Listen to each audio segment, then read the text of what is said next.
Hey guys, Broken and Unburdened is back. I know it's been quite a few weeks since I made my last post about my graduation and what I went through, obstacles I overcame through my divorce to get my graduation degree. So are y'all ready? Are y'all ready? I'm about to get completely naked. You know, not physically naked, but vulnerable with you guys and tell you guys the truth about what happened after my divorce. So after my divorce, I was not happy with myself. I went through a lot of things that I thought I would never do. So I actually took a break and I was like, you know what? I don't need to date. I need to evaluate and I need to grow and I need to heal from things in my past. I need to forgive. I need to just grow as an individual. And so I realized that as you start growing, you start attracting what's inside of you. And so I met a new species of men, guys. No, I'm just playing. But for real, the type of guys that were attracted to me were different. Of course, you're going to have all sorts of people attracted to you, but the ones that actually got my attention.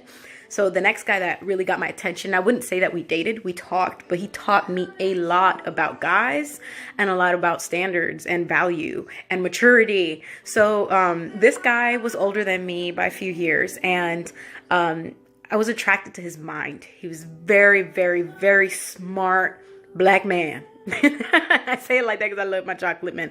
But besides that, any way to get my attention is guys that are really smart. And I love to have an intellectual conversation to know there's something up there in your noggin. And so as I started talking to this guy, I realized and I started liking who he was. He had a daughter and he loved her dearly and he put her first. He was overseas working 12-hour shifts. He owned like a business or two overseas, actually in the United States that he was running. And I actually saw these businesses because I helped him with a few things here and there. So I knew he was legitimate. And so what started happening was I started liking him. And I'm not going to say that I fell in love with him because I was way too guarded to fall in love with anybody. I still kind of am. I'm getting a lot better, y'all. I'm getting better. But I'm still not dating. So for those of y'all who are wanting to date, I'm not dating kind of yet. But anyways, it's for the best for the both of us. I started liking him a lot and I started admiring his work ethic. And then we were just friends. Like he wasn't, you know, he wasn't trying to take it to the next level. But even as a friend, ladies, pay attention, please, because my aunt told me something that I will never forget. When a man really cares about you, even remotely, he will give you two things: his time and his money. Now, I'm not saying be a gold digger, but I am saying that he will show you that you are valuable and you are worth it. And so as a friend, this guy literally, after working 12-hour shifts, would just check up on me and text me, hey, did you have a good day? Just want to check up on you. Or he would call me. And one day he was just like, I just wanted to call you because I wanted to hear your voice. And you are such an amazing friend. And I'm like, wow, like those guys at home, you know what I'm saying? This is good. And it wasn't the whole mushy gushy teenage, like, oh, hey, babe. It was just like legitimately, how are you? I care about you. And so I started recognizing something in myself. Like I started getting anxiety and panic attacks. And I was like, where is this coming from? And so I started realizing and I started taking a moment to pause. For those of you dealing with anxiety, I've been there, I've done that. And I'm going to tell you and give you practical steps on how to overcome. So when I would get panic attacks, I would literally stop myself and I would think about what I'm thinking about. And it sounds weird, but I'm like, okay, what's going through my mind? And I would start thinking about the abandonment that was left in my heart. And abandonment, like, I mean, from my ex-husband and deeper rooted things from my past, from my childhood. And I just had deep roots of rejection and abandonment. And in my heart, literally, guys, my physical heart could not take that anymore. And so when those moments of anxiety came, I literally had to stop what I'm doing and talk to myself. And I had to say, Jocelyn, breathe. And I would take a deep breath. And I would tell myself, you are loved. You are beautiful. And I would start mentioning the people that I knew that loved me. My dad, my grandparents, my siblings, my mom.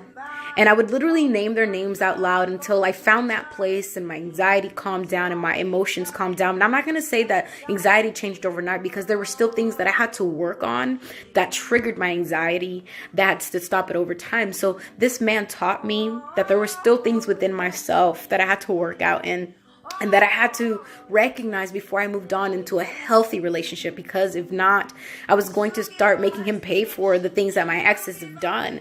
And yes, it's not fair, but we all have baggage that we have to carry and we all have things that we have to deal with. And so what I also recognize, pay attention, ladies, this guy was just my friend.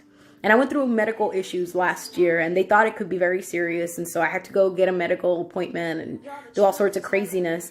And I just mentioned it to him. I didn't even tell him it was crazy. I was just like, hey, I have ABC, and I just have a checkup. And literally this man, what he did is he sent me money, and he was like, here, this is for your medical bills. And he was just like, here, I'm going to pay for you to get healthy. Here, go exercise, and I want you to be a healthy person. Do you need me to get you money for food so you can buy healthy food? Because I know you're tight on money. I know you've been paying lawyers. I know you've blah, blah, blah for your divorce. Like, do you need anything? And so this man was just my friend, and I was so surprised, and I'll always have respect for this man because of the fact that when we were just friends, he went the extra mile to just make sure that I was okay. And so can't no man tell me I'm too busy for you. Ladies, please listen to this. No man can say I'm too busy. This guy had a child, he had 2 businesses, and he was working 12-hour shifts overseas. And if a man that cares for you knows that you're going through something, a true man will lighten the load, whether he's your friend or not. And if he's really interested in being with you, he'll do it. And it came to a point where me and him talked, and we were like, hey, look, are we in a relationship? Are we going to? And he thought about it. Because I was like, you can't be paying for all my stuff. You can't be doing all this if we're not in a relationship. I feel bad. I can't take that from you. And so we were mature enough and agreed that, you know what? He told me, Jocelyn, you're an amazing woman. But I know where I'm at right now, that I can't be with you because you're too good of a woman. And I am not at that place where I can make you the happiest that I can make you. And so I had to respect that. And I did. But I will tell you guys that I respect more a man that will tell you, I'm not ready for you. You're a good woman, and I don't want to hurt you. You've been through enough. But a man that cares about you will give you his time and his money, and make sure that you take care of those things of your past and your heart before you move on from relationship to relationship, because it'll only get worse.